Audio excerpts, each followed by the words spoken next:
Hello.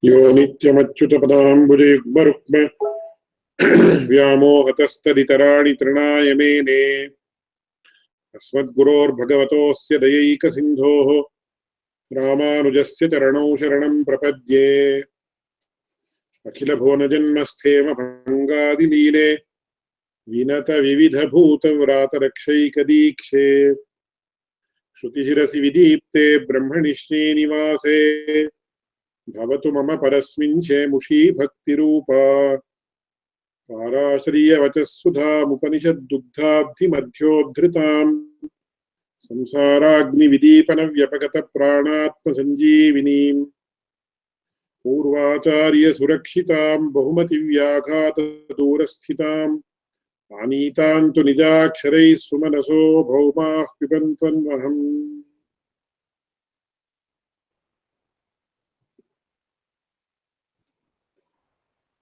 இந்த ஸ்ரீபாஷ்யத்தினுடைய முதல் அத்தியாயம் இரண்டாவது பாதம், மூணாவது பாதம் இரண்டாவது அதிகரணமாக இருக்கக்கூடிய பூமாதிகரணம் அப்படின்ற விஷயமாக இன்றைய தினம் விஷயங்களை சொல்ல வேண்டியிருந்தது. ஆனால் சில இந்த குரூப்ல இருக்கக்கூடிய சில ஸ்ரீ வைஷ்ணவர்கள், பாகவதோத்தமர்கள் சில கேள்விகளை எல்லாம் கேட்டிருக்கிறார்கள். அந்த கேள்விகளுக்கு பதில் சொல்லணும்னு சொல்லி கிளாஸ் ஆர்கனைசர்ஸாக இருக்கக்கூடிய ஸ்ரீமான் கிருஷ்ணா கஷ்யப், ஸ்ரீமான் மணிவர்தராஜன் அவர்களுடைய ஒரு நியமனத்தை அடியேன் நியமனத்துக்கு அனுகுணமாக அடியேன் இந்த விஷயத்துல சில அபிப்பிராயங்களை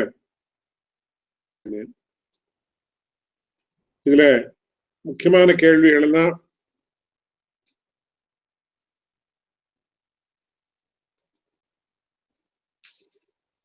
இவர் மணிவர்தராஜன் இப்போ லேட்டஸ்டாக கேட்டிருக்கார். இந்த கேள்விகளை அதை he has consolidated all the questions and sent it to me. இதுல முதல்ல I will come to this question. That is question number 5. இதுக்கு முன்னாடி சில விஷயங்களை அடியான் விஞ்ஞாபிக்க விரும்புறேன். இந்த பக்தி பிரபத்தி அப்படின்றதுக்கு பிரபத்தி என்கிற விஷயமாக பிரபத்தியினுடைய விஷயம் அது பண்ணினாலே போருமே, அதுக்கு மறுபடியும் வேற காரியங்கள் எல்லாம் பண்ணணுமா வேண்டாமா அப்படின்னு சொல்லி பிரபத்தி பண்ணாலே மோட்சம் கிடைக்குமா இல்ல இல்லையா அப்படின்னு எல்லாம் ரொம்ப ஃபண்டமெண்டலான சில கேள்விகள் எல்லாம் கேட்டப்பட்டிருக்கு. அந்த கேள்விகளுக்கு பதில் சொல்ற சமயத்துல என்ன ஆகும் அப்படின்னு சொன்னா, இட் மைட் பி இந்த விஷயத்துல அடியன் எக்ஸ்பர்ட் அப்படின்னு அடியன் I have no claims to say that I am an expert in these aspects. However, very humbly I would like to submit that I have heard a lot about these things from my acharya. அவர் ஒரு பெரிய விமர்சகர், எல்லா பெரிய வித்வான்களும் கூட அவருடைய விமர்சனங்களை சாதாரணமாக ஒத்துண்டிருந்தார். To be based on the topic itself, விஷயத்தையே ஆசிரித்து அவருடைய விமர்சனங்கள் இருக்கும். எப்போது அவர் ஒரு விஷயத்தை ரொம்ப ஆச்சரியமா சொல்லுவார். என்ன விஷயம் அப்படின்னு கேட்டா, இன்னைக்கு நாம எந்த மாதிரி விசாரம் பண்றோம் அப்படின்னு கேட்டா ரொம்ப ஃபண்டமெண்டலான விஷயம். So nobody should think that I am diverging from the topic. என்ன விசாரமாக இருக்கலாம், சம்பிரதாய விசாரமாக இருக்கலாம், எது இருந்தாலும் அது எப்படி பண்ணணும் அப்படின்னு சொன்னா, இப்ப இன்னைக்கு சாதாரணமா நாம என்ன பண்றோம் அப்படின்னு சொன்னா, வச்சனங்களை வச்சுதான் நாம சர்ச்சையெல்லாம் பண்றோம். இப்ப இவர் இப்படி சொல்லியிருக்கார், இந்த ஆச்சாரியர் இப்படி சொல்லியிருக்கார், இந்த ஆச்சாரியர் இப்படி சொல்லியிருக்கார் அப்படின்னு. நாம ஏதோ ஒரு சம்பிரதாயத்துல வந்திருக்கோம், நாம எந்த சம்பிரதாயத்தை வந்திருக்கோமோ அந்த ஆச்சாரியரையே நாம நேராக அந்த ஆச்சாரியருடைய மதத்தை சமர்த்தனம் பண்றதுன்றது ஜெனரலா இட் இஸ் அண்டர்ஸ்டாண்டபிள். என்னுடைய ஆச்சாரியன் என்ன பண்ணினார் அப்படின்னா, it is very important to know how he started on his enquiry. அவர் என்ன பண்ணினார்னா எங்களோட ரொம்ப ஆச்சரியமா நிறைய நாட் லெஸ் தென் 100 times அப்படின்னு ஐ கேன் டெல். அவர் என்ன பண்ணினார் அப்படின்னா, முதல்லயே அவருடைய 20வது வயசுலயே அவர் எல்லா சாஸ்திரங்களையும் பிரகாண்டமான ரீதியில வாசிச்சு முடிச்சிருந்தார். At the age of 32, he got the title called Pandit Ratnam from Kanchi Mahaperiva, purely based on merit. So 1922 அவர் அவதரிச்சார். 1952 அந்த காலத்துல காஞ்சி காமக்கோட்டி பீடத்துக்கு எந்த இதுவும் கிடையாது, நிறைய ஐஸ்வர்யம் எல்லாம் கிடையாது. அந்த சமயத்துல காஞ்சி மகாபெரியவாள் இவரை கூப்பிட்டு அத்வைத்த மதத்தை நீர் உபாதனம் பண்ணணும், நீர் எப்படி புரிஞ்சுட்டு அப்படின்னு சொல்லி அந்த அத்வைத்திகள் பெரிய வித்வான்களுக்கெல்லாம் சொல்லி, இவர் இன்னும் பெரிய பெரிய வித்வான்கள் எல்லாம் இருந்த காலம். 1952 he asked என்னுடைய ஆச்சாரியன் ஸ்ரீ கொத்திமங்கலம் சுவாமி to explain or expound the Advaita philosophy to the Advaitins. நீங்க அத்வைத்த மதத்தை நீங்க சொல்ல முடியுமா பாருங்கன்னு சொல்லி அவருக்கு பண்டித ரத்னம்னு சொல்லி ஒரு மோதிரத்தை பகுமானமாக கொடுத்தார். எதுக்கு சொல்றேன்னா, at the age of 30 you are so great a scholar. என்ன பண்ணினார் அப்படின்னா, அவருடைய முதல் கேள்வி அவருடைய மனசுல எழுந்தது ரொம்ப முக்கியமான விஷயம் இருக்காடின்னு சொல்லி, நம்ம நியாய பாஷ்யம் அப்படின்னு சொல்றோம், ஒரே பாஷ்யம் தான் இருக்கு. வியாக்கரண மகாபாஷ்யம் அப்படின்னு சொல்றது ஒரே பாஷ்யம் தான். மீமாம்சா சூத்திரத்துக்கு ஒரே பாஷ்யம் தான் சாபர பாஷ்யம். ஆனா வேதாந்த சூத்திரம்னு நாம எடுத்துட்டோம்னா 3 பாஷ்யங்கள் இருக்கு, மினிமம் 24 பாஷ்யங்கள் இருக்கு. அந்த விஷயம் வேற. நிம்பார்க்கருடையது இருக்கு, அப்புறம் வல்லப சம்பிரதாயத்துடைய பாஷ்யம் இருக்கு, சுவாமிநாராயண சம்பிரதாயத்துடைய பாஷ்யம் இருக்கு, இன்னும் எத்தனையோ பாஷ்யங்கள் தான் இருக்கு. பட் அதெல்லாம் they are offshoots of these 3 main bhashyas, namely Ramanuja, Shankaracharya, Ramanuja.org and Madhvacharya, chronological. இந்த 3 பாஷ்யம் ஏன் வந்து, when there are totally highly acclaimed and universally acclaimed, universally accepted bhashyas for all the other shastras, why 3 or so many bhashyas for only Vedanta Shastram? அப்படின்னு அவருடைய மனசுல முதல்ல கேள்வி. அதுக்கப்புறம் அவர் அவருடைய மனசுல என்ன பிரதிஜை பண்ணிட்டாராம் அப்படின்னு கேட்டார். நான் இந்த 3 பாஷ்யத்தையும் த்ரெட்பேரா நான் வாசிச்சு, இதுல என்னுடைய ஒரு அந்தரங்கத்துக்கு எந்த பாஷ்யத்தை பிடிக்கிறதோ, சங்கர பாஷ்யத்தை பிடிச்சா I adopt Shankara Bhashya. Of course I am born in the Ramanuja சம்பிரதாயம். Outwardly I may be Ramanuja Sampradaya, but inwardly I will follow the bhasha that will appeal to my heart. அப்படின்னு ஒரு என்கொயரி ஆரம்பிச்சார். அப்படின்னு ஆரம்பிச்சு அவர் ஒரு 50 years சம்சோதனம் பண்ணினார்னு வச்சுக்கோ. So until his 80th year அப்படி. அந்த மாதிரி இது ஒரு விஷயம் இல்லை, எல்லா விஷயத்திலையும் அவர் விசேஷமான ஒரு ஆராய்ச்சியை பண்ணினார். He has read more than 3000 books. அதை தவிர அவருடைய ஆச்சாரியராக இருந்த அபினவ ரங்கநாத பரிகார சுவாமி அவர் பெரிய பிரகாண்ட வித்வான். அவர் என்ன பண்ணினாருன்னா, எவ்ரி வீக் இவர் வரதத்ரயம் அப்படின்னு சொல்லி அடியனுடைய ஆச்சாரியருக்கு 2 contemporaries இருந்தார். E.S. Varadachara Swami, Annathur Varadachara Swami, சரகூர் Varadachara Swami. Both of them are known about. 3 பேரையும், ஒருத்தர் மீமாம்சையில பெரிய வித்வான், இன்னொருத்தர் வியாக்கரணத்தை பெரிய வித்வான், அடியனுடைய ஆச்சாரியன் நியாயசாஸ்திரத்துல எல்லா தர்சனங்கள்லயும் பெரிய வித்வான். இவர் 3 பேரையும் வச்சுட்டு ஒவ்வொரு அதிகரணத்தையும், நான் இன்னைக்கு முதல் அதிகரணம் எடுத்துக்கோங்க, இதுல 3 பாஷ்யமும் பாருங்க. All the 3 bhashyas had to be studied parallelly. அதுக்கப்புறம் அவர் அதெல்லாம் விமர்சை பண்ணுவார். That means இப்போதான் யாரோ ஒருத்தர் மத்தத்ரய சமீக்ஷான்னு யாரோ ஒருத்தர் எழுதியிருக்கா, nearly 20-30 people have written. But nobody had the qualification of my acharya to write about these things. அதனால அவருடைய ஆச்சாரியராக அபினவ ரங்கநாத பரிகார சுவாமி மகா தார்ஷனிகர். அவருடைய ஒரு நேதൃത്വத்துல he studied nearly for 30 years once again, from his 30th year to almost 60th year ன்னு வச்சுக்கோங்க. or from his 20th to 50th, along with great contemporary scholars.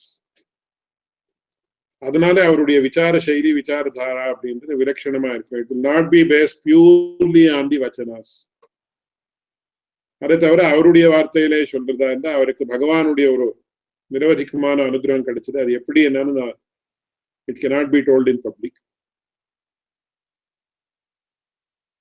Inherent view, ஒரு அந்தரங்கிகமான திருஷ்டி ஏற்பட்டு அவருக்கு அனுபவ ரூபமாக அநேக சத்தியங்கள் எல்லாம் வெளிப்பட்டு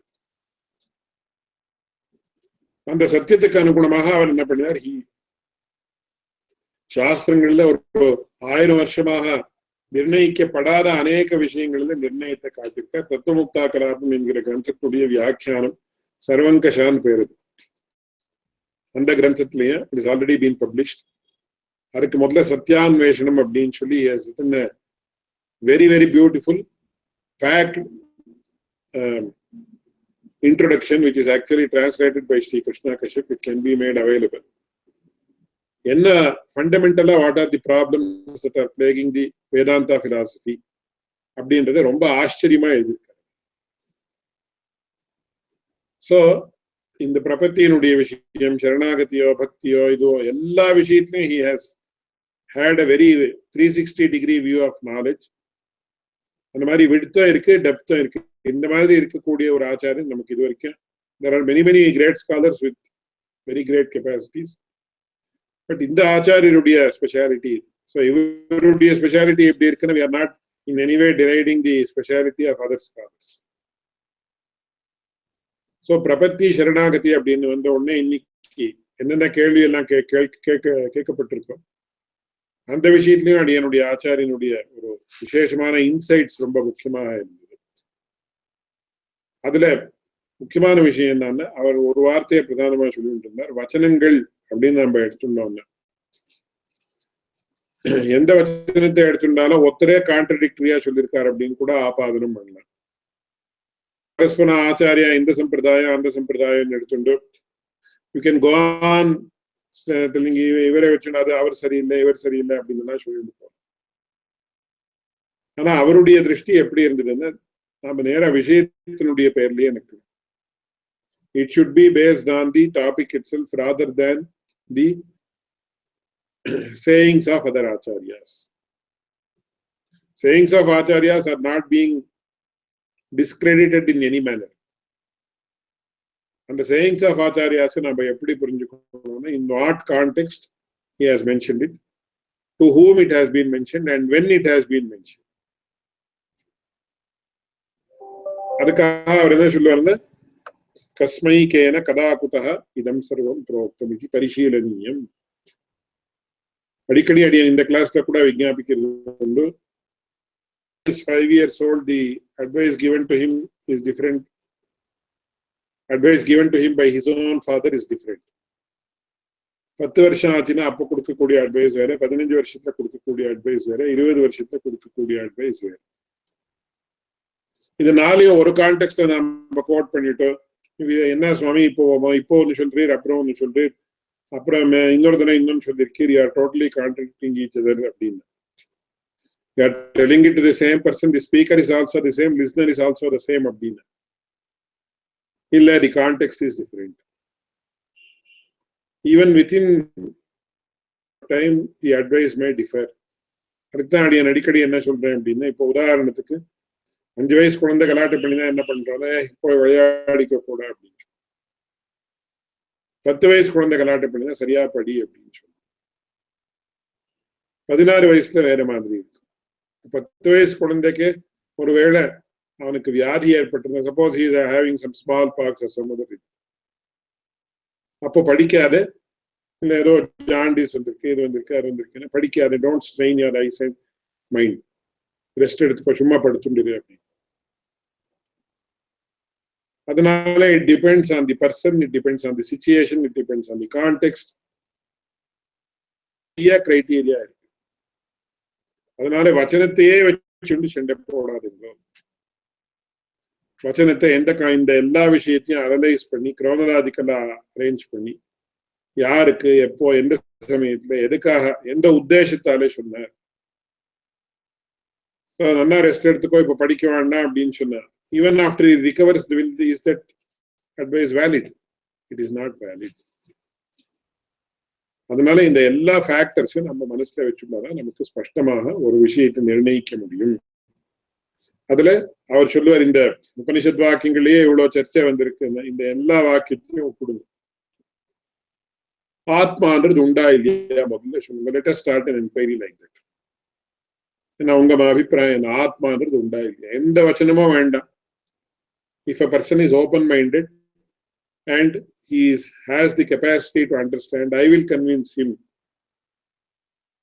about the existence of God. In the Vedanta Shastratinuடைய பிரமேயங்கள் எல்லாம் ஒத்துக்கிற மாதிரி I will do it without the help of any Upanishads, any Vedic passages, any Sampradaya sentences. அப்படின்னா யாருக்கு அந்த விஷயத்துல அவ்வளவு தீவிரமான ஒரு ஆழமான பரிச்சயம் இருக்கோ அவதான் அதை பண்ண முடியும். Only my Acharya can say a sentence like that, or a person like him can do that. இந்த விஷயம் நாம எந்த விஷயம் எடுத்துட்டாலும் அவர் என்ன சொல்லுவார் அப்படின்னா, இன்னொரு முக்கியமான விஷயத்தையும் அவருடைய மகா ஞானியாக இருந்த ஒரு பெரிய குரு சொல்லிட்டு இருந்தார். நம்ம கொடுத்துட்டு இருக்கிற எல்லா மதங்களும் it is based on some analogy. திருஷ்டாந்தத்துக்கு ஒரு திருஷ்டாந்தத்தை காட்டி இந்த மாதிரி இந்த மாதிரி இந்த மாதிரின்னு சொல்றோம். இப்ப உதாரணத்துக்கு அர்த்தம் எப்படி இருக்குன்னா, அர்த்தம் இஸ் லைக் an orange அப்படின்னு முதல்ல ஒரு 8வது கிளாஸ்ல 8வது வயசுல இருக்கக்கூடிய பையனுக்கு ஸ்கூல்ல என்ன சொல்றாங்க, even I have ready study, அர்த்தம் இஸ் லைக் an orange, மேல கொஞ்சம் இந்த பிளாட்டா இருக்கு, ரவுண்டா இருக்கு. But afterwards, once we are able to show the globe and other things, we don't say give that example. முதல்ல ஏதோ ஒரு ஐடியா வரணுமே, அதுக்காக it is like an orange அப்படின்னு சொல்லி. அதனால once again we should not stand purely on analogies. Analogy எவ்வளவுக்கு வச்சுக்கணுமோ அவ்வளவுக்கு தான் வச்சுக்கணும். ஆனா இன்னைக்கு என்ன இருக்குன்னா, அனாலஜியை வச்சுட்டே we are actually quarreling with each other. That should not happen. அப்படின்னு சொல்லி சில basic principles of interpretation, basic principles of understanding, philosophy, இதெல்லாம் அவர் சொல்லி வச்சிருக்காரு. இதையே எழுதுனா இது ஒரு பெரிய புஸ்தகமாக சொல்லுவார். கீ பாயிண்ட்ஸ், ரிதம், சத்தியம், இது ரெண்டு பதத்தினுடைய ஒரு வித்தியாசங்கள், வியாப்திகள் நமக்கு புரியாமல் இருக்கிறதுனால தர்சனங்கள்ல நிறைய சண்டை இடம்லாம் வந்திருக்கு. If we actually properly delineate the meanings of these two words, many problems of philosophy can actually be addressed easily. ஞானம், விஞ்ஞானம், இன்னைக்கு என்ன பண்ணிருக்கா, ஞானம் விஞ்ஞானம் ரெண்டும் பரியாயமா யூஸ் பண்ணிட்டு இருக்கா. பட் அது பரியாயம் இல்லைன்னு நமக்கு ஸ்பஷ்டமா தெரியுது. ஆனா சில பேர் scholars who are not able to properly distinguish between the two, அதெல்லாம் ஒண்ணுதான், என்ன பெரிய விஷயம், வீண் சேர்த்த ஞானம் விஞ்ஞானம். அந்த மாதிரி இல்லை. இது ரெண்டினுடைய அர்த்தத்தினுடைய வியாப்தி புரியாமல் இருக்கிறதுனால there are many problems have come. அதை பத்தி நிறைய சண்டை போட்டிருக்கா, நிறைய எல்லாம் பண்ணிருக்கா அப்படின்னு சொல்லுவாங்க. அந்த மாதிரி நமக்கு என்னன்னா, அவருடைய கைடிங் பிரின்சிபல்ஸ் எல்லாம் சிலருக்கு கொடுத்திருக்காரு, ரொம்ப ஆச்சரியமா கொடுத்திருக்காரு. It is a pity that not many people came to him for learning and actually understood these points. அவரே சொல்லுவார், இதுக்கெல்லாம் வேலை வரல, அதனால நான் என்னோட நிற்கிறது. So அந்த கைடிங் பிரின்சிபல்ஸை நாம வச்சுட்டா we can resolve any issue easily. Because அவர் எப்படி இந்த கைடிங் பிரின்சிபல்ஸ் ஃபார்முலேட் பண்ணாருன்னா, he studied all the darshanas nearly for 60 years. His life was dedicated. அவர் தன்னுடைய சம்சார மாட்டம், பணம், காசு எது பத்தியுமே யோசிக்கல. So he purely used to think all the 24 hours about this thing only. அதனால நிறைய விஷயங்கள அந்த தத்துவமுக்தா கலாப வியாக்கியானத்துல உபாதானோபாதய பாவத்துல வரக்கூடிய ப்ராப்ளம்ஸ் என்ன, அந்த மாதிரி ஒரு 20 டாபிக் ஐடென்டிஃபை பண்ணி அவசியம் அவதேயாம்சான்னு கொடுத்து, தர்சனங்களில எது தோஸ் விச்சார் ஒரு இந்த இரும்பு கடலை அப்படின்னு சொல்லலாம். இரும்பு கடலையை நாம அதை we cannot chew it or digest it, அந்த மாதிரி இருக்கக்கூடிய விஷயங்கள் தான் ரொம்ப ஆச்சரியமா ரிசால்வ் பண்ணிருக்காரு.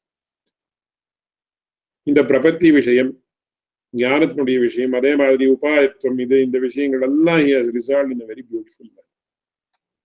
But once again, he used to tell, நான் வந்து எந்த மதத்துக்கும் ஒரு சாங்கேதிகமாக I am not bound by any மதம். நான் வடையில திருமணிட்டு இருக்கலாம், வடையில சம்பிரதாயத்துக்கு சேர்ந்து இருக்கலாம். But I am not bound by any மதம், whether it is Sri Vaishnavism or இந்த வடையில தங்களை ஸ்ரீ வைஷ்ணவா ஸ்மார்த்தா, இது துவைத்தம் அத்வைத்தம், வைஷ்ணவம் சைவம், not bound by any மதம். பியூரான ஒரு புத்தியோட விசாரம் பண்ணக்கூடியது என்னுடைய ஸ்வரூபம் அப்படின்னு அடிக்கடி சொல்லுவர். He has written that also in the. அதுக்காக அவர் என்ன சொல்லுவார்? ஸ்ரீமத் ஸ்ரீரங்க யோகீந்திர கருணாபாலிதஸ்தில ஹார்தம் பாவமஹம் ஜானே நகுத்ராபி ஸ்கலத்யேம் அப்படின்னு ஒரு இடத்துல பிரதிஜை பண்ணியிருக்காரு. பகவானுடைய ஒரு அனுகிரகத்திற்கு பாத்திரனாக இருக்கக்கூடிய அடியேன் ஹார்தமான பாவத்தை கிரகிக்கிறதுல எனக்கு சாமர்த்தியம் உண்டு அப்படின்னு he himself has mentioned in a very very very modest way. இந்த பேக்ரவுண்ட் வச்சுட்டு அவர் எல்லா விஷயங்களையும் அனலைஸ் பண்ணி எங்களுக்கெல்லாம் கொடுத்திருக்கார். ஸோ மைசெல்ஃப் அடியேன் ஒரு சின்ன அளவுக்கு Krishna Kashyap and Manivaradarajan also are the beneficiaries of his great lectures. அதனால இந்த பாவத்தை வச்சுட்டு நாம பார்க்கலாம். இப்போ மேற்கொண்டு நேரா கொஸ்டின்ஸுக்கு வரேன். The spirit with which he conducted the inquiry. அதுக்காக even if you some people may feel I am giving a very இது position அப்படின்னு அந்த மாதிரி இல்லை. அவர் எந்த ஸ்பிரிட்ல சொன்னார், எப்படி நாம அவர் விசாரத்தை பண்ணுவார் அப்படின்றதுக்கு ஒரு சொல்லி. And these are all mentioned by him only. None of it belongs to me. I am only like a tape recorder. I am repeating what he used to mention to us. இதுல இப்போ முக்கியமான கேள்வி இங்க I will come to Prapatti and Bhakti Yoga. Basics of Prapatti I will explain later. Why has Bhagavad Ramanuja taught Bhakti Yoga? Because this was the question that appeared in the beginning in the earlier mail. In Sribhashyam, why Prapatti is prescribed in other places such as Sharanagati? Very very good question. இதுல வந்து நமக்கு புரிஞ்சுக்க வேண்டிய விஷயம் என்னன்னா, ஆச்சாரியால் யார் பெரியவாளாக இருந்தாலோ ஞானிகளாக இருந்தாலோ அவர்களுக்கு ரெண்டு விதமான ஒரு விஷயம் உண்டு. ஒன்னு ரகசியம்னு ஒண்ணு சதஸ்யம் அப்படின்னு. இதுல நமக்கு ஸ்ரீ வைஷ்ணவ சம்பிரதாயத்துல இன்னும் விசேஷமான ஒரு விஷயம் இது ரகசியம் சதஸ்யம். சங்கராச்சாரியருடைய ஒரு விஷயத்தை நாம எடுத்தோம்னா அவரும் பெரிய ஞானி அப்படின்றது நமக்கு ஸ்பஷ்டமா தெரியுது. அந்த மாதிரி அத்வைதத்தை சொன்னார், பரமாத்மா நிர்குண நிராகாரம் அப்படின்னு எல்லாம் சொல்லியிருக்காரு. எதுக்காக அப்படின்னு சொன்னார் அப்படின்றதுதான் அடியனுடைய ஆச்சாரியன் சத்திய சித்தி அப்படின்ற கிரந்தத்துல விஸ்தாரமா எழுதியிருக்காரு. So அது it is to be explained after we complete the study of Sribhashyam. But இந்த இடத்துல கேள்வி என்னன்னா, பகவத் ராமானுஜர் ஏன் பக்திய ஸ்ரீபாஷ்யத்துல பக்தியை சொன்னார், பிரபத்தியை ஏன் சொல்லல அப்படின்றது கேள்வி. Very good question. அதுக்கு we have to go back some more time and then analyze this question. சதஸ்யம் அப்படின்னா எல்லாரோடையும் பப்ளிக்காக சொல்லக்கூடிய விஷயங்கள் சொல்லணும். ரகசியம் அப்படின்னா இன்னர் சர்க்கிள் ஆஃப் டிவோட்டிஸ் யார் இருக்காளோ, யார் ரொம்ப நிஷ்டையோட. ஏன்னா இன்னர் சர்க்கிள் அப்படி அவுட்டர் சர்க்கிள்னா இட் இஸ் நாட் சங்கேதம். It is not based on any modern criteria or based on any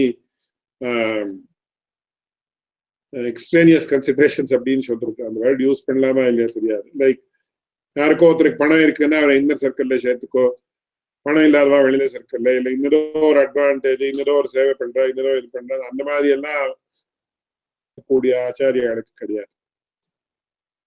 It is based purely on the level of devotion. வேற எந்த கன்சிடரேஷனும் கிடையாது. சோ அந்த அப்பேற்பட்டவர்கள் ஆச்சாரியனை நிருபாதிகமாக பிரீத்திச்சு கௌரவிச்சு அவரிடத்துல ஒரு விசேஷமான பக்தியை உடையவர்கள். அவர்கள் ரகசியமான ஒரு இன்னர் சர்க்கிள் அப்படின்னு சொன்னார். ரகசியம் சதஸ்யம் அப்படின்னா தட் இஸ் பப்ளிக்லி சொல்லக்கூடிய விஷயம். இப்போ சங்கராச்சாரியர் என்ன பண்ணினாருன்னா பௌத்தர்களோட வாதாடிட்டு இருந்தார்.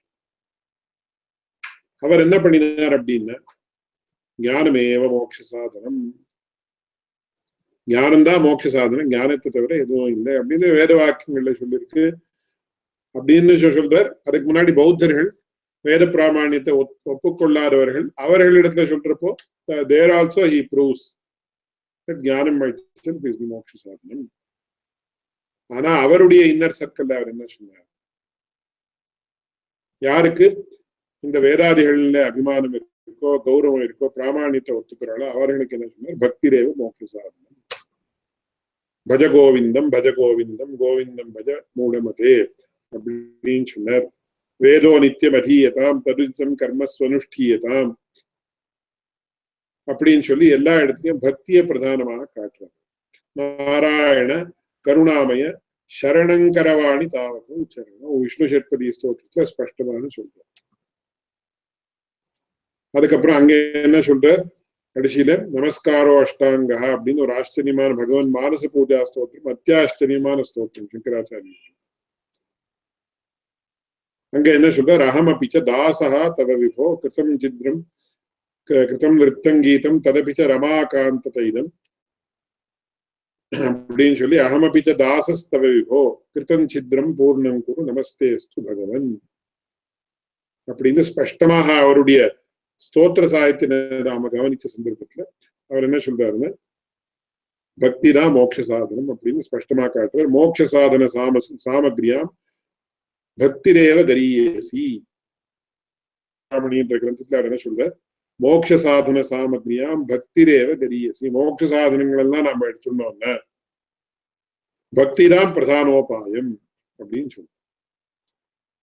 ஆனா அந்த பக்தியினுடைய டெபினிஷன் என்னன்றது அந்த விஷயம் வேற. ஸ்வஸ்வரூபானுசந்தானம் பக்தி ரீதிய விதியை முதல்ல நமக்கு ஸ்வஸ்வரூப அனுசந்தானம் எப்ப ஏற்பட்டது ஸ்வஸ்வரூபம் அப்படின்றது நமக்கு பிரபத்தியில ஸ்பஷ்டமா சொல்லியிருக்காரு. அதனால சங்கராச்சாரியருடைய கிரந்தத்தை நாம எடுத்தோம்னா சதசியமா என்ன சொன்னாருன்னா ஞானம்தான் மோட்ச சாதனம் அப்படின்னு சொன்னார். இன்னர் சர்க்கிள்ல யார் அவருடைய நேராக சிஷ்யர் இருந்தார்களோ அவருடைய விஷயத்துல தேவதா விஸ்வாசம் குருன்னு ஒரு சர்வதா இது அப்படின்னு இருக்கும். அந்த இவர்களோட என்ன சொன்னாருன்னா பக்திரேவ மோட்ச சாதனம் அப்படின்னு சொன்னாருன்னு 1000 கஷ்டமா இருக்கு. சதசியமா கூட சில இடத்துல பக்திரேவ மோட்ச சாதனம் அப்படின்னு பாஞ்சராத்திராதிகரணம் உற்பத்தி சம்பவாதிகரணத்துல ததப்பி அங்கீகிரியத்தே வாசுதேவ சங்கர்ஷண பிரத்யும்ன அனிருத்த பேரேன யோசி துஷ்டயமிதே பாஞ்சராத்திர உக்தம் தது அங்கீகிரியத்தே. பகவத் ஆராதனம் பண்ணணும் அப்படின்னு அங்கீகிரியத்தே. பாஞ்சராத்திராதிகரணம் எடுத்து பார்த்தா நமக்கு ஸ்பஷ்டமா தெரியும். பகவத் இது சாஸ்திரநாம பாஷ்யம் எடுத்து பார்த்தா எல்லா இடத்துலயும் பக்தி தான் பிரதானம் பக்தி தான் பிரதானம் பக்தி தான் பிரதானம் ஸ்பஷ்டமா உபனிஷத் பாஷ்யத்துல சில இடத்துல என்ன பண்ணிருக்கார், ஞானம் தான் மோட்ச சாதனம். இதனால நமக்கு என்ன தெரியும், சதசியமாக அவர் என்ன சொன்னார், ஞானம் தான் மோட்ச சாதனம் அப்படின்னு சொன்னார். தன்னுடைய இந்த இன்னர் சர்க்கிள் ஆஃப் டிவோட்டிஸ் யார் இருந்தார்களோ அவர்களுக்கு பக்தி தான் மோட்ச சாதனம். சோ ராமானுஜருடைய காலத்துல வர்றதுக்கு என்ன ஆச்சுன்னா அதுக்குள்ள பௌத்தாளுடைய ஒரு பிரபாவம் கொஞ்சம் சங்கராச்சாரியர் வந்து பகவானுக்கு குணம் கிடையாது ஆக்காரம் கிடையாது இதெல்லாம் அந்த யாதவ பிரகாஷ்னா அதையே அனுவர்த்தி பண்ணார் அந்த சித்தாந்த பாகத்தை. அதனாலதான் ராமானுஜருக்கு கூட சந்தேகம் இருந்தது, என்ன ஜீவனுக்கும் ஈஸ்வரனுக்கும் பேதம் உண்டா, பகவானுக்கு குணம் உண்டா, வார்த்தைகள்னு சம்பிரதாயத்தை ஸ்பஷ்டமா வருது. அங்க ராமானுஜர் என்ன பண்ணினார் அப்படின்னா சதசியமாக என்ன சொன்னார், பக்திரேவ மோட்ச சாதனம் அப்படின்னு சொன்னார். ரகசியமாக தன்னுடைய சர்க்கிள் என்ன பண்ணார், சரணாகதி தான் மோட்ச சாதனம் அப்படின்னு சொன்னார். ஸ்ரீபாஷ்யாதிகள் அவர் அத்வைதிகளோட இதர சித்தாந்திகளோட வாதம் பண்ற சந்தர்ப்பத்துல என்ன சொன்னார், பக்திரேவ மோட்ச சாதனம் பக்திர் முக்தே ரூபாயா ஞான ரூபாபன்னா பக்தி ரூபாபன்னம் ஞானம் அப்படின்னு இருக்கு. இந்த ஒரு முக்கியமான கேள்வி என்னன்னா இந்த விஷயத்தை முன்னாடியே சொல்லி ஸ்ருதி வாக்கியத்தோட சமன்வயம் பண்றது நமக்கு ரொம்ப முக்கியம். ஸ்ருதி வாக்கியத்தை விட்டுட்டு யாரும் அசங்க முடியாது. அந்த பக்கம் ஸ்ருதி வாக்கியம் என்ன சொல்றது, தமேவம் வித்வான் அமிர்தைஹ பவதி நான்யः பந்தா வித்யதே அயனாய தம் ஏவம் வித்வான் வேத்தி வித்வான் விதஜ்ஞானே தாத். ஞானம் ஒண்ணுதான் மார்க்கம் அப்படின்னு ஸ்பஷ்டமா வேதத்துல சொல்லப்பட்டிருக்கு. தமேவ விதித்வா அதிமிருத்யுமேதி ந அன்ய பந்தா வித்யதே அயனாயம் ஸ்வேதாஸ்வத்திர வாக்கியம். புருஷ சூக்தத்துல தமேவம் வித்வான் அமர்த்தே பவதி நான்ய பந்தா அயனாய வித்யதே.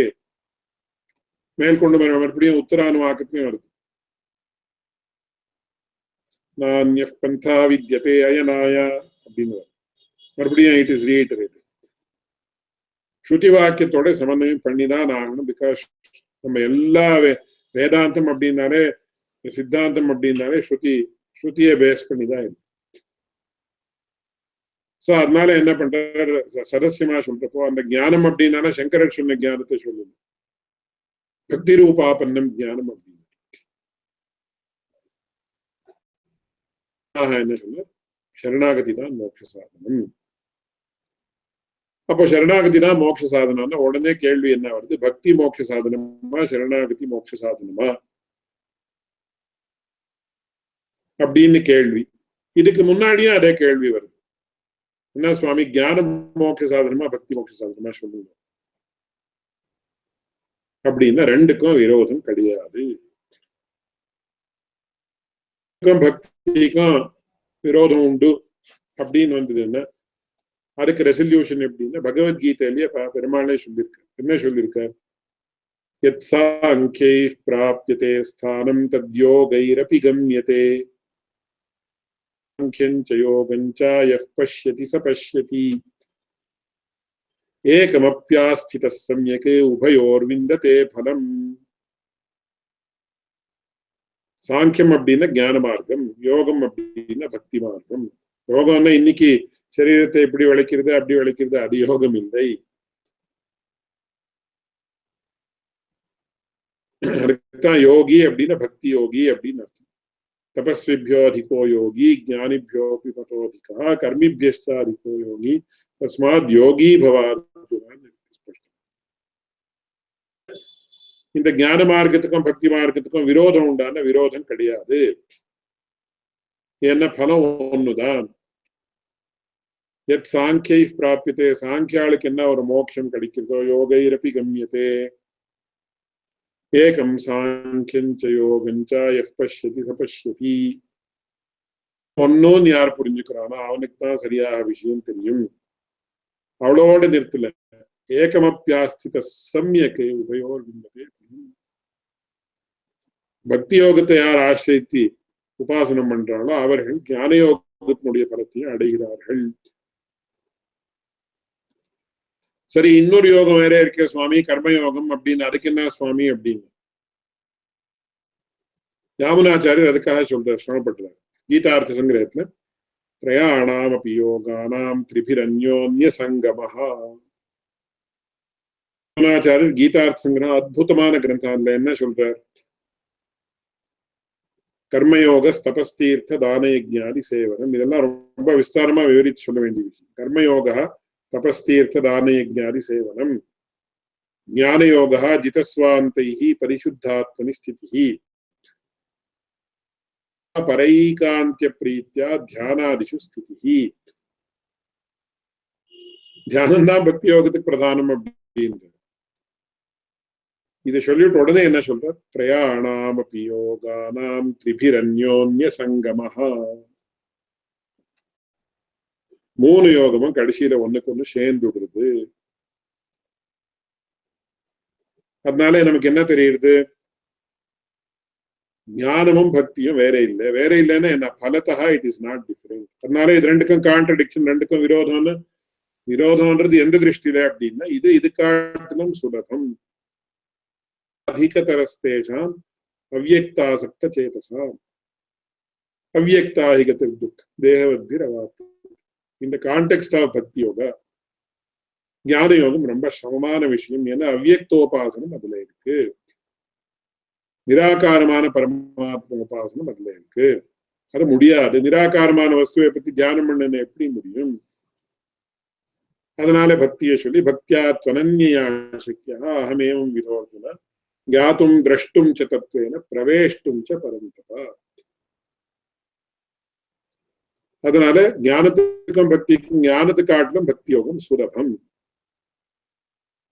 அந்த பக்தி யோகமும் பண்ண முடியல. பக்தி யோகமும் சமம் பரைகாந்த பிரீத்தியா தியானாதிக ஸ்திதி முடியல அப்படின்னு பண்ணணும், பிரபத்தியே பண்ணணும். அதனால பக்தி யோகத்தை பப்ளிக்காக சதசியமாக சொல்லி ரகசியமாக பிரபத்தியே சொன்னார். அதனால இந்த கேள்விக்கு என்ன பதில் அப்படின்னா ரொம்ப ஸ்பஷ்டமான பதில். Why has Bhagavad Ramanuja taught Bhakti Yoga in Sribhashyam while Prapatti is prepared in other places such as Sharanagati Gatyam? This is the answer. Is it okay for those who have taken refuge in Bhagavan via Prapatti to meditate on him? Definitely okay. இதுல முக்கியமான விஷயம் என்ன அப்படின்னா, சரணாகதின்றது எப்பேற்பட்ட விஷயம், சரணாகதியினுடைய லட்சணம் என்ன. இன்னைக்கு இதுல சில ரொம்ப சூக்ஷ்மமான விஷயம் இருக்கு. I would like to add a few disclaimers here. சாஸ்திரங்கள்ல சில வாக்கியங்கள் தான் வந்து சரணாகதி பண்ணியாச்சுன்னா வேற எதுவுமே பண்ண வேண்டாம். He need not do anything else. இந்த வாக்கியத்தை பெரிய பெரிய ஸ்காலர்ஸ் அவள்தான் எழுதியிருக்கா, ஆச்சாரியாள் தான் எழுதியிருக்கா. உபன்யாசங்கள்லயும் இந்த மாதிரி பெரிய பெரிய இன்னைக்கு contemporary in the contemporary situation many great scholars also have reiterated this. இப்போ அடியேன் சொல்ற விஷயம் வந்து it might seem to be little contradictory, but it is not contradictory. And we respect all the scholars, all the upanyasakas, all the scholars, everybody, all the purvacharyas. And அடியேன் சொல்லக்கூடியது அவளுடைய யாருடைய வச்சனத்துக்கும் விரோதமாக எடுத்துக்க கூடாது. அண்ட் இது அடியேன் சொல்லல, அடியனுடைய ஆச்சாரியன் என்ன சொன்னாரோ அந்த விஷயத்தை இங்க நான் சொல்ல விரும்புகிறேன். இல்ல பக்தி யோகத்துக்கும் பிரபத்திக்கும் வித்தியாசம் உண்டு அப்படின்னு சொல்றவாளுடைய மதத்தை வச்சுள்ளார். அந்த மாதிரி வித்தியாசம் உண்டுன்னு சொன்ன கூட எப்படி ஞான யோகத்துக்கும் பக்தி யோகத்துக்கும் ஒரு விதமான ஐக்கியம், பலத்தக ஐக்கியம் உண்டு, பக்திக்கும் பிரபத்திக்கும் அதே மாதிரி உண்டு. எப்படி அப்படின்னு காட்டு. பிகாஸ் இந்த வச்சனங்களை வச்சுண்டா நாம இன்னைக்கு சர்ச்சை பண்ணாம இருந்தாலும் கூட விஷயத்தை வச்சுன்னு சர்ச்சை பண்ற ஒரு சிச்சுவேஷன் இருக்கு. அடியனுடைய ஆச்சாரியன் கூட இந்த விஷயத்துல நிறைய சொல்லியிருக்கு. வேதார்த்த சங்கிரகத்துல ஸ்ரீபாஷ்யத்துல ரெண்டுலயும் என்ன சொல்ற, தேஷாம் சம்சார பந்த விமோசனம் பிரபத்தி மந்திரேன நோபபத்தியத்தைன்னு ஸ்பஷ்டமா சொல்லியிருக்கு. பகவத் ராமானுஜருடைய வார்த்தை எல்லா இடத்துலயும் வருது. ராமச்சரம ஸ்லோகம் சக்ரதேவ பிரபன்னாய தவாஸ்மி யாச்சதே சர்வதர்மான் பரித்யஜ்ய மாமேகம் சரணம் விரஜ. சரணாகதி பிரபத்தி ரெண்டும் பரியாயம், ஒரு வித்தியாசமும் இல்லை. யாரோ ஒருத்தர் கேட்டிருக்காரு இன்னொரு கொஸ்டின்ல, இஸ் பிரபத்தி அண்ட் சரணாகதி different? Both are the same, one and the same. Because அப்போ ஏன் டூ டிஃபரெண்ட் வேர்ட்ஸ் அப்படின்னு? சம்ஸ்கிருதத்துல பிரபது, பது என்ன, டு ரீச் அப்படின்னு அர்த்தம். பத்தியதே கம்யதே அப்படின்னு பிரபத்திஹி அப்படின்னு, அப்படின்னு ரீச்சிங் ஆர் அட்டைனிங் அப்படின்னு அர்த்தம் பிரபத்தின்னு லிட்ரல் மீனிங். சரணாகதினாலும் அதே அர்த்தம். That means reaching or attaining the Acharya or God as the சர்வஸ்வம். என்னுடைய சர்வஸ்வம் நீதான் அப்படின்னு சொல்லி, எனக்கு ஒன்றும் தெரியாதுன்னு சொல்லி நம்ம எல்லா விஷயத்தையும் காயம், வாக்கு, மனசு, அந்த கரணங்கள், கரண கலேபரங்கள் அப்படின்னு சொல்றது எல்லாத்தையும் பகவானிடத்தை அர்ப்பிக்கிறது. இதுதான் சரணாகதி. That means all of them reach the Supreme Lord or the Acharya. இதுதான் சரணாகதி பிரபத்தி ரெண்டுக்கும் அர்த்தம். இதுல வந்து பக்தின்னு எடுத்துட்டாச்சுன்னா பக்தி cannot be complete without சரணாகதி. அப்போ பக்தி அங்கி, சரணாகதி அங்கம். எப்படி அப்படின்னு கேட்டு நமக்கு பிரமாணங்களும் வேணும். பிரமாணங்களை விட முடியாது நம்ம. பட் அதை எப்படி, ஹவு டு கோஜென்ட்லி அரேஞ்ச் தி பிரமாணாஸ் அப்படின்றது ரொம்ப முக்கியமான விஷயம். அது எப்படி பண்ணணும் அப்படின்னு கேட்டா அதுக்கு என்ன சொல்றது, நவவிதா பக்தின்னு சொல்றது. பக்தியில வேற வேற ஸ்டேஜஸ் இருக்கு. நவவிதான 9 types ஆஃப் பக்தின்னு அர்த்தம் இல்லை. அஷ்டாங்கானி அப்படின்னா 9 விதமான அங்கம் யோகத்துக்குன்னு சொல்றது. அதே மாதிரி நவதா பக்தின்னா என்ன, நவ சோபானங்கள். அதுக்கு என்ன சொல்ற, ஆரம்பம் என்ன? ஸ்ரவணம் கீர்த்தனம் விஷ்ணோஹோ சேவனம் அர்ச்சனம் வந்தனம் தாஸ்யம் சக்கியம் ஆத்மநிவேதனம் அப்படின்னு சொல்லி கடைசியில என்னன்னா ஆத்ம நிவேதனம் அப்படின்னு offering ourselves or offering yourselves completely to the Lord. இது பக்தியில 9வது. முதல்ல ஸ்ரவணம், 2வது கீர்த்தனம், விஷ்ணோஹோ ஸ்மரணம், பாதசேவனம், அர்ச்சனம், வந்தனம், தாஸ்யம், சக்கியம், ஆத்ம நிவேதனம். இந்த கிரமத்துலதான் பக்தி யோகம் அப்படின்றது கிரமமாக. ஒரே நாளைக்கு ஆத்ம நிவேதனம் பண்ணிட முடியாது. பகவானுடைய ஸ்வரூபம் நம்ம கொஞ்சமாவது தெரிஞ்சாதான் நம்ம பண்ண முடியும். அதுக்காக முதல்ல நாம என்ன பண்ணோம்? பகவானுடைய விஷயத்தை கேட்கணும், ஸ்மரணம், அப்புறம் கீர்த்தனம் விஷ்ணு, அதுக்கப்புறம் ஸ்மரணம். ஒவ்வொரு ஸ்டெப்லயும் there are thousands of aspects that are. இன்னைக்கு நாம என்ன சொல்றோம்? சாதாரணமா நம்ம ஸ்ரீ வைஷ்ணவ உபன்யாசங்கள்ல என்ன சரணாகதி பண்ணியாச்சுன்னா உடனே மோட்சம்னா it is true, it is not untrue. It is like saying, இப்போ if you have a software company, you can earn millions of dollars அப்படின்னு சொன்ன மாதிரி. Yes, it is true. Is it not true? It is true. See how many software companies are there in India. Not less than 10,000 software companies are there who are earning in millions.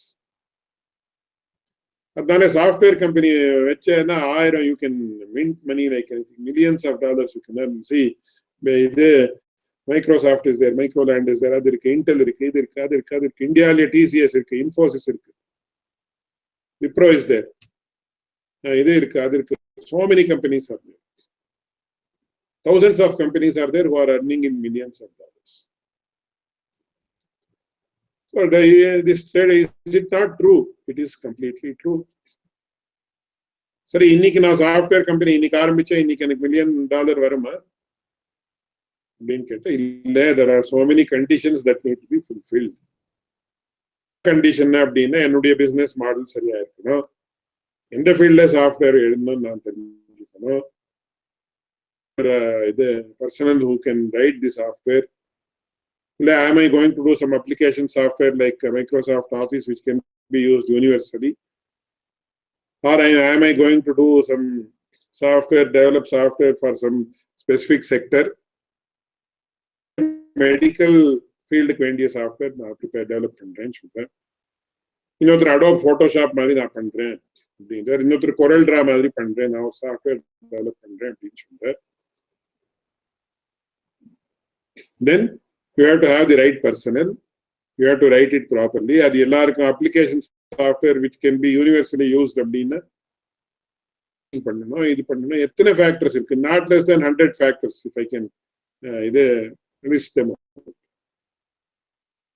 பிரபத்தி ஆச்சின்னா மோக்ஷம் சித்தம் அப்படின்றது, that statement is true, but it has so many ifs and buts. In the sense, ஒரு வைஷ்ணவன் பிரபத்தி ஆச்சின்னா அவன் எப்படி இருக்கான்ற இதெல்லாம் நம்ம ஆச்சாரிய இதெல்லாம் none of it is being said by myself, purely based on the vachanam of our accepted, acclaimed Purvacharyas only. இதுக்காக நான் last 3-4 days continuously I have been studying all the Rahasya Granthams from this point of view. So அதுல என்ன ஆகுதுன்னா, இந்த சரணாகதி அப்படின்றதுக்கும் பக்தின்றதுக்கும் அந்த விஷயத்தை சொல்றேன் இப்ப முன்னாடி. சோ பக்தியில என்ன ஆகுது? அங்க பிரபத்தி, அங்கம் அப்படின்னு ஒரு ஸ்டேஜ், ஒரு state of sadhana in the life of the jivatma அப்படின்னு வச்சு. இன்னைக்கு நமக்கு இதெல்லாம் இருக்கா அப்படின்னா I can say about myself 10 of it பிரபத்தியினுடைய அங்கம் லட்சணம் இது எதுவும் I can say, and with the majority of people it is not there, we can say. Individually I cannot mention anybody, and this is not being mentioned to hurt or discourage any individual in this regard. But நாம என்ன பண்ணிட்டு இருக்கோம், many a times we do piecemeal only.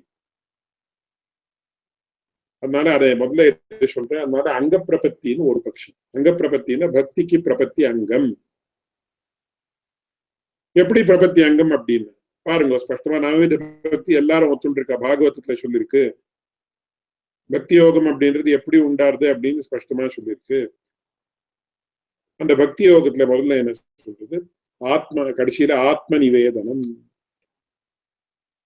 ஆத்ம நிவேதனம் அப்படின்னு தன்னுடைய ஆத்மாவையே அர்ப்பிச்சு விடுறது. அதுதான் இதுதான் பிரபத்தி. சரி, பிரபத்தியே அங்கேன்னு எடுத்துக்கிறோம் அப்படின்னா அப்போ என்ன ஆகுதுன்னா அதுக்கு பக்தி அங்கம். எப்படி பிரபத்தி பண்ண முடியும்? யாரு பகவானுடைய விஷயத்துல எப்படி பிரபத்தி பண்ண முடியும் அப்படின்னு சொன்ன நமக்கு பகவானுடைய குணங்கள் எல்லாம் பகவானுடைய ஸ்வரூபம் ஓரளவுக்கு சரியா தெரிஞ்சிருந்தாதான் அவனிடத்துல நம்ம சமர்ப்பிக்க முடியும். சோ இன்னைக்கு நான் இப்போ பகவான் இடத்துல பிரபத்தி பண்ணா பகவான் யாருன்னு உனக்கு எப்படி தெரியும்? Do you know? How do you know? It is based on hearsay. வேதத்துல சொல்லியிருக்கு என்ன? அவனுக்கு அனந்த குணங்கள் உண்டு, அவனுக்கு கிருபை உண்டு, அர்த்திகல்பகா ஆபத்சகா காக்குஸ்தானா சொல்றார் சரணாகதி கத்தியத்துல. அவருக்கு நேரா அந்த மாதிரி பிரத்யக்ஷம் ஆயிருந்தது. பிரத்யக்ஷம் ஆனதானே நாம பிரபத்தி பண்ணலாம்.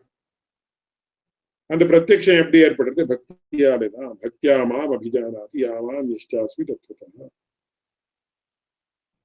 இப்ப யாரோ ஒரு அப்டிராக்ட் என்டிட்டின் இடத்துல நாம பிரபத்தி பண்ணணும்னு முடியுமா? அது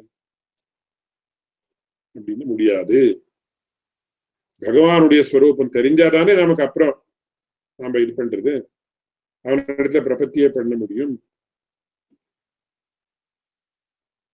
அதனால பக்தின்றது பிரபத்திக்கு அங்கம். அங்கம் இல்லாத அங்க சாத்குண்யேனைவ அங்கி சாத்குண்யம் அப்படின்னு சாஸ்திரியமான ஞானம். அங்கலோப்பம் ஆச்சுன்னா அங்கிலோப்பம் தானாவே ஆகும். யாரோ ஒருத்தருக்கு ஒரு கையே இல்லை என்ன, அது சரியான சரீரம் அப்படின்னு நாம ஒத்துக்கிறோமா? அதனால நமக்கு பக்தியினாலே பரமாத்மானுடைய இது ததோ மாம் தத்வதோ ஜ்ஞாத்வா விஷதே ததனந்தரம் அப்படின்னு ஸ்பஷ்டமா பகவத்கீதை. பூர்த்தி பகவானுடைய விஷயத்தை நாம எல்லா விஷயத்தையும் சமர்ப்பிக்கணும்னா ஸ்பஷ்டமா தெரியணும். பக்தியா மாம் அபிஜானாதி யாவானே யஷ்சாஸ்மி தத்வதா. அடியனுடைய ஆச்சாரியன் இந்த ஸ்லோகத்தை ஆச்சரியமா சொல்லுவார். தரத்தையும் அழுத்தி அழுத்தி சொல்லுவார். பக்தியா மாம் அபிஜானாதி யாவானே யஷ்சாஸ்மி தத்வதா ததோ மாம் தத்வதோ ஜ்ஞாத்வா விஷதே ததனந்தரம். என்ன ஒரு நாள் ஆகக்கூடிய விஷயமா இது அப்படின்னு கேட்கிறேன். ததோ மாம் தத்வதோ. சம்ஸ்கிருத பாஷை யாருக்கு நல்லா புரியுமோ அவளுக்கு they can enjoy or appreciate the aspects. ததோ மாம் ததஹான்னா அதுக்கப்புறம் மறுபடியும் ததனந்தரம் இருக்கு, மறுபடியும் ஞாத்வான்னு இருக்கு. எல்லாம் ஆஃப்டர்வர்ட்ஸ் 3 தடவை ரிப்பீட்டேஷன் இருக்கிற மாதிரி இருக்கு. பட் திஸ் ப்ராசஸ் ஆஃப் சரணாகதி நாம பகவானுக்கு எல்லாத்தையும் சமர்ப்பிக்கிறது அப்படின்றது ஒரு நாள்ல இப்படி உடனே சமர்ப்பிச்சாச்சு இதுன்னா யாரோ ஒருத்தருக்கு அந்த மாதிரி ஆகணும். That doesn't mean prapatti is not an upaya. அது உபாயதாம் பரித்யஜ்யான்னு இருக்கு. அந்த விஷயம் வேற. மறுபடியும் there are hundreds of issues involved in this. உபாயதாம் பரித்யஜ்ய ன்யசேத் தேவே துதாமபி. எந்த இந்த லௌகிகமான இந்த விஷயம் நாம பகவத் ராமானுஜருக்கு அப்புறம் என்னென்ன டிஃபரெண்ட் ஸ்கூல்ஸ் ஆஃப் தாட் வந்துட்டு அந்த மாதிரி இல்லை. ராமனாச்சாரியர் is before Ramanujacharya, and Ramanujacharya has authored the Gita Bhashyam based on the Gita Sangraha of Ramanujacharya. Swami Deshikan kuda Gita Sangraha Vyakhyana ஸ்பஷ்டமா எழுதிருக்கு. அதுல என்ன சொல்றார்? உபாயதாம் பரித்யஜ்ய ன்யசேத் தேவேது தாமபி. என்ன அர்த்தம்? பக்தின்றது பிரபத்திக்கு அங்கம். பக்தி இல்லாமல் பிரபத்தி ஏற்படாதுன்னு தத்துவத்துடைய லெவல்ல, at the level of reality, பக்தி இல்லாம எப்படிப்பா பிரபத்தி பண்ற? நீ என்னான்னு பிரபத்தி பண்ணு? யார் இடத்துல பிரபத்தி பண்ணு? உனக்கு எப்படி தெரிஞ்சது பிரபத்தி பண்றதுக்கு அப்படின்னு கேட்டா அது ரொம்ப பெரிய விஷயம். அதனால பக்திக்கும் பிரபத்திக்கும், பக்தியே சொல்ல பக்தியே பிரபத்தி ரெண்டுக்கும் விரோதம் இதுன்னு சொல்ல many times people are not properly informed because it is piecemeal knowledge that they have. That doesn't mean I know அப்படின்னு அந்த அர்த்தத்துல அடியேன்னு சொல்ல தயவுசெய்து யாரும் அந்த மாதிரி எடுத்துக்க கூடாது. First itself I have given enough disclaimers. But generally என்ன ஆகுதுன்னா, that doesn't mean that they do not know. They know a partial இதுன்னு அடியனுடைய ஆச்சாரியன் சொல்லிட்டு இருந்தது அடியன் சொல்லி. அதனால பக்தி இல்லாமல் பிரபத்தி வராதுன்னு ஒரு விதத்துல இட் இஸ் ட்ரூ. அதனால அந்த வியூ பாயிண்ட் நாம எடுத்துட்டோம்னா பிரபத்தி அங்கீகாருது, பக்தி அங்கமாறுது. இல்ல பக்தி பிரதானம் அப்படின்னா பிரபத்தி இல்லாமல் பக்தி ஏற்படாது. அதனால பக்தின்றதுக்கு பிரபத்தி அங்கமாறுது. அதனால அங்காங்கி பாவம் அப்படின்றது it differs in individual cases அப்படின்றது இந்த கொஸ்டினுக்கு ஸ்பஷ்டமான answer. So why has Bhagavad Ramanuja taught Bhakti Yoga in Sribhashyam while Prapatti is prescribed in other places? Is it okay for those who have taken refuge in Bhagavan via Prapatti to meditate on him? அதுதான் அடியேன் இவ்வளவு நாளி சொன்னது என்னன்னா, பிரபத்தி என்றது பூர்ணமாகாது. அதனால பக்தி ஏற்படாமல் இருந்த பக்தியிலேருந்து நாம பக்தின்னு என்ன மறுபடியும் ஒன்ஸ் அகெயின் மெடிடேஷன் பகவந்தம் ஞான யோகேன திருஷ்டுவா அப்படின்னு ஸ்பஷ்டமாயிருக்கு. இன்னைக்கு என்ன இருக்கு, பக்தியம் பிரபத்தியம் பரஸ்பர விருத்தம் அப்படின்னு has been established in the minds of some people. It is not so. அந்த மாதிரி பக்தியும் பிரபத்தியும் சர்வதா வேறேன்னு எடுத்துக்கிறது தப்பு. சோ நேரா இந்த மாதிரி தப்புன்னு சொல்றேன் அடியானே யாரும் தப்பா எடுத்துக்க கூடாது. It is a misconception and I hope I have been able to prove it based on the vachanams of our Purvacharyas and also the upadeshams given to me by my Acharya. அதனால இந்த ரெண்டு கேள்விக்கு இன்னைக்கு பதில் சொல்லியிருக்கேன். நிறைய கேள்விகள் கேட்கப்பட்டிருக்கு.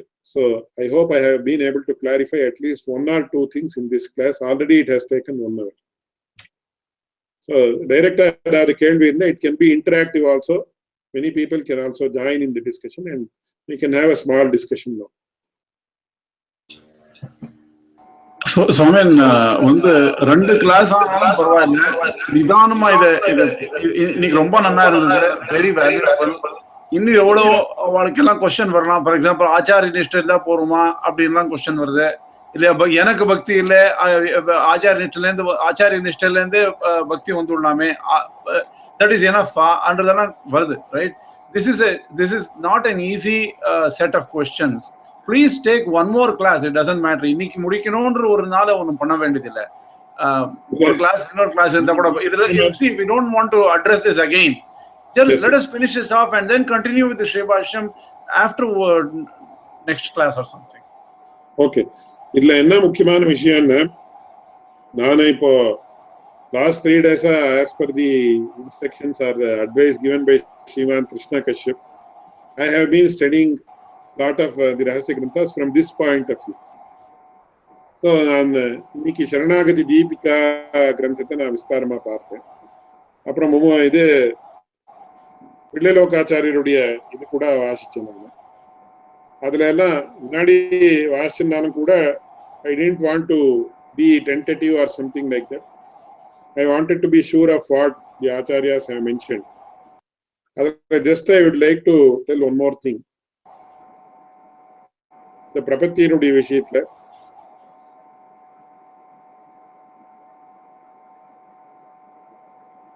ஒரே ஒரு நிமிஷம்,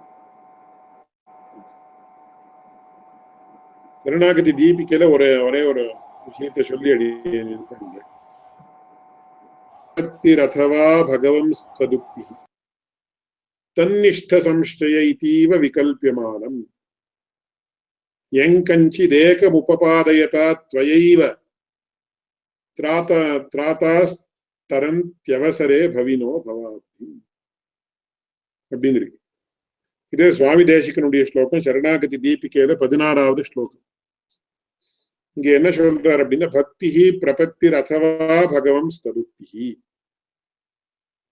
தன்னிஷ்ட சம்சய இதீவ விகல்பியமானம். அப்படின்னா என்ன? பக்தி மார்க்கமாவது அனுசரிங்கோ, பிரபத்தியாவது அனுசரிங்கோ, இல்ல பகவத் பக்தர்களை அனுசரிக்கிறது. அதுதான் நான் இதுல இன்னொரு முக்கியமான விஷயம் கூட இருக்கு. Generally, if we talk about the convergence of the views of the Purvacharyas, some people number there are people with different mindsets. சில சமயத்துல சங்கராச்சாரியரும் ராமானுஜரும் ஒரே மாதிரி சொல்லியிருக்கார் அப்படின்னு சொன்ன பண்ணுவோம். அப்படியா அப்படின்னு சில பேர் சங்கராச்சாரியர் சொல்லியிருக்கிறதே ராமானுஜர் சொல்லியிருக்காருன்னு சொல்றாரு, இவருக்கு என்ன புத்தி இருக்கா அப்படின்னு கேள்வி. இதுல அடியனுடைய ஆச்சாரியன் ரொம்ப he was extremely balanced and he also taught us to be extremely balanced in this view. அப்படின்னு we are feeling other people may differ in their opinion. If we are hurting the sentiments of anybody, it is purely unintentional. இந்த தென்னாச்சாரிய சம்பிரதாயம் வடகன சம்பிரதாயம் அப்படின்னு convergence of view இருக்குன்னு சொன்ன some people will appreciate it very much. Other people will say it is totally different. They may be playing to the gallery அப்படின்ற மாதிரி some people will think like that also. இது என்ன இருக்கு, we have been நமக்கு வேற வேற மாதிரியான ஒரு சன்னிவேஷங்கள்ல we have been brought up. அதனால என்ன ஆகும்னா கன்வர்ஜென்ஸ் இருக்குன்னு சொன்னா some people will like it, some people will not like it. இருக்குன்னா அப்போ சில பேர் என்ன சொல்லுவா அப்படின்னு பாருங்க, என்ன இத்தனை எல்லாம் இதுவே போயிட்டு இருக்கு, பிராமணியம் போயிட்டு இருக்கு, ஸ்ரீவைஷ்ணவத்தும் போயிட்டு இருக்கு, still they are engaged in some petty quarrels within themselves அப்படின்னு அப்படி சொல்லுவாங்க. இன்னும் சில பேர் என்ன அதுக்காக நம்ம சம்பிரதாயத்தை ஒட்டுட முடியுமா, நம்ம ஆச்சாரியர் என்ன சொல்லியிருக்காரோ அதுதான் சரின்னு அந்த மாதிரி வாதம் பண்றவா கூட இருப்பாங்க. நாம அடியனுடைய ஆச்சாரியனுடைய விஷயம் என்ன, வச்சனத்தின் மேல் நிற்காத, வச்சனத்தை நம்ம but you confine yourself to the Vishaya only, to the subject only. நேரா ஒரிஜினலாக சப்ஜெக்ட பத்தியே யோசிங்க அப்படின்னு சொல்லி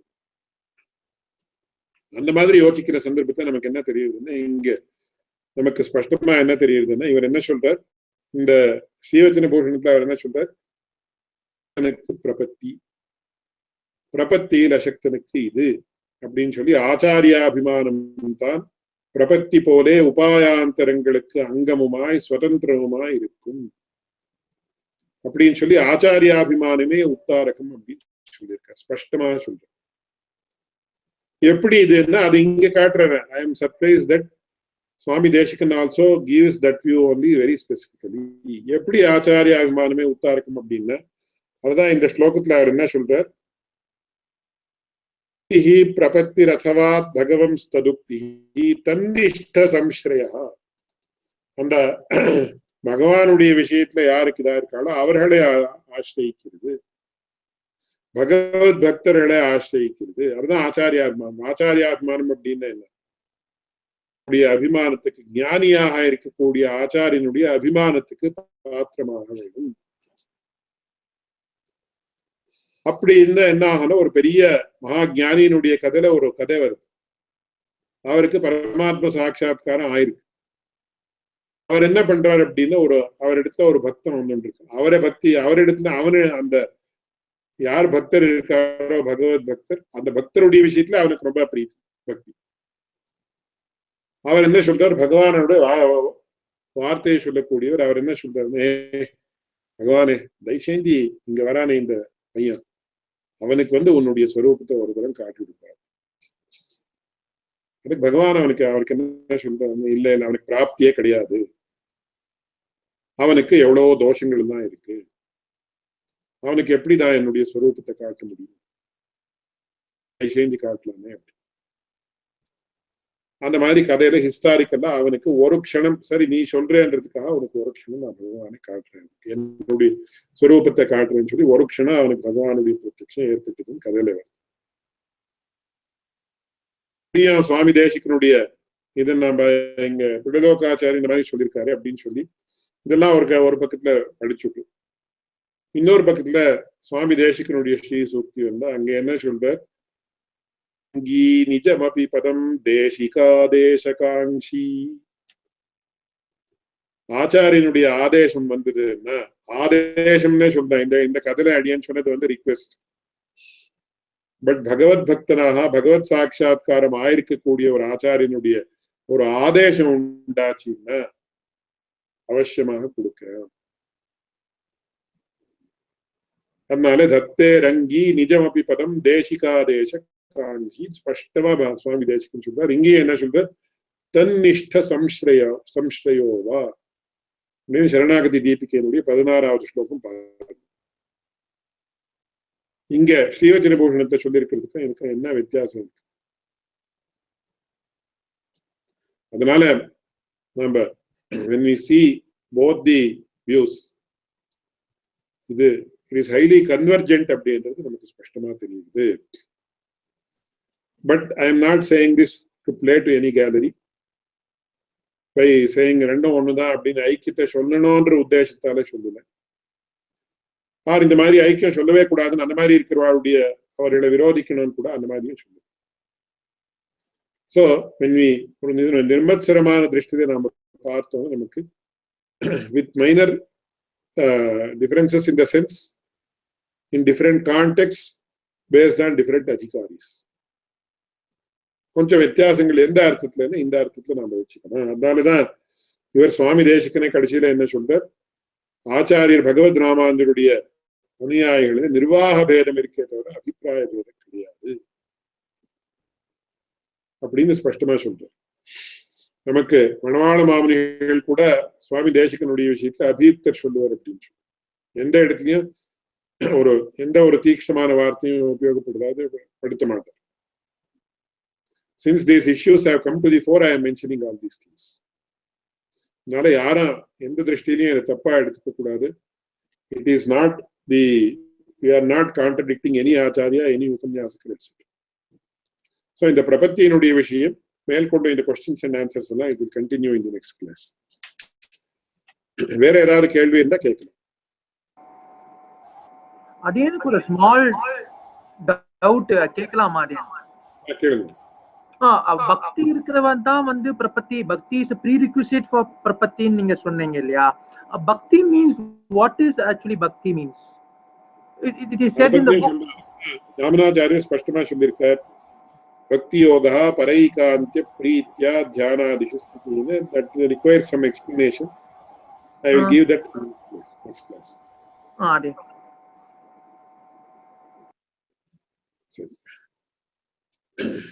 So it is my privilege. It is excellent class in Krishna Kashyap Swami சொல்றார். It is not my class. அடியனுடைய ஆச்சாரியனுடைய views I have just expressed here. If there is anything good, the credit should go to him. If I have mentioned anything incorrect, I may kindly be excused. அடியனுக்கு க்ஷமிக்கணும், நீங்களெல்லாம் பெரியவர்கள் அப்படின்னு பிரார்த்தனை பண்ணிட்டு அடியன் இந்த கிளாஸ் முடிக்கிறேன். यो नित्यमच्युत पदाम्बुजयुग्म रुक्म व्यामोहतस्तदितराणि तृणाय मेने अस्मद्गुरोर्भगवतोऽस्य दयैकसिन्धोः रामानुजस्य चरणौ शरणं प्रपद्ये.